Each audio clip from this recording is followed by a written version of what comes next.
శివాజీ అని అంటే మనము మరాఠాలు ఒప్పుకోరు. ఖచ్చితంగా శివాజీ మహారాజ్ అనాల్సిందే.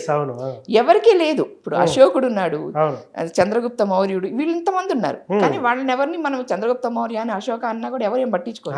కానీ శివాజీని ఖచ్చితంగా శివాజీ మహారాజ్ అనే మనం పిలవాలి. పిలిస్తేనే వాళ్ళు యాక్సెప్ట్ చేస్తారన్నమాట. అలా ఫైట్ చేస్తున్న శివాజీని చూస్తూ పెరిగాడు శంభాజీ. ఓకే, ఇతను పుట్టింది ఎప్పుడు అంటేనండి 1654 మే 14న పుట్టాడు. ఓకే, ఇతనికి తండ్రి 16 ఏళ్ళు. శివాజీ కూడా 16 ఏళ్ల వయసులోనే రాజ్యానికి వచ్చాడు, రాజపాలకుడు అయ్యాడు, మొదటి యుద్ధం చేశాడు. అదేవిధంగా శంభాజీ కూడా 16 ఏళ్ల వయసులోనే రాజ్యానికి రాజు అయ్యాడు. అతను కూడా అంతే. ఎన్ని యుద్ధాలు చేశాడండి అసలు! అతను చేసిన యుద్ధాలు అయితే 1, 2 కాదనమాట. 27 సంవత్సరాలు ఔరంగజేబ్కి నిద్ర లేకుండా చేశాడండి. 9 ఏళ్లలో 127 యుద్ధాలు చేసి